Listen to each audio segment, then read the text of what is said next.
I wanted to thank you. The woman that you met in those ruins, that was not me. She was ancient and wicked, and powerful. You almost killed me in that city. I cannot begrudge you that. Such a terrible, awesome creation. While I wore the mask, I was somebody else. I was something else. Such power and knowledge. I stood on an island in a vast ocean. I could see across the water in every direction. And that ocean was time. I am sorry. It is difficult to describe. All I have are fragments. Her memories evaporate from my mind like mists above the oasis. If you have questions, you must ask them quickly. My mind is leaking, purging itself of all traces of that woman. She knew so much about these bracelets we wear, about the Giant Kings and the ancient war, about the darkness that lurks in the volcano, and... Just ask, friend, before I lose the nerve to speak. The bracelets, she made them together with the Giant Kings. The bracelets were imbued with the power of 7 artifacts.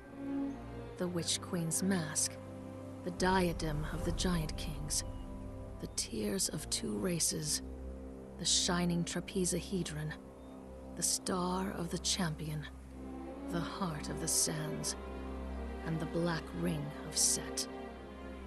The bracelets were created to translate any language for the wearer, to allow swift movement around the Empire, and to allow communication and recording through the lore stones.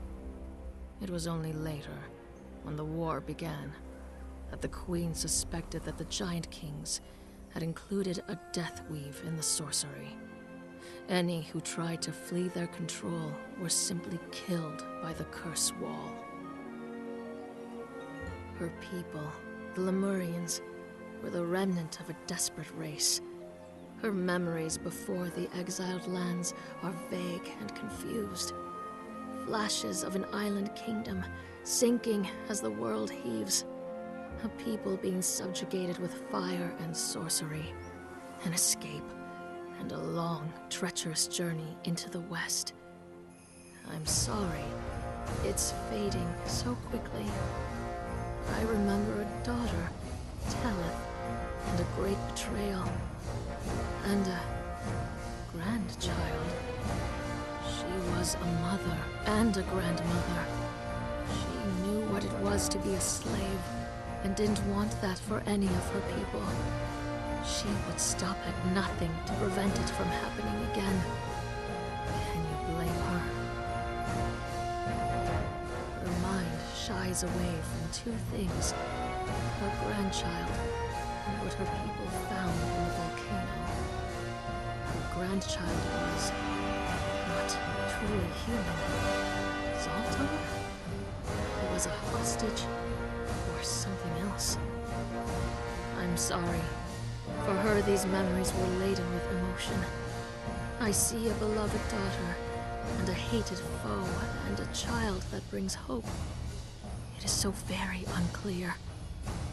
As for what her people discovered at the volcano, horror, anger, and disgust, and fear.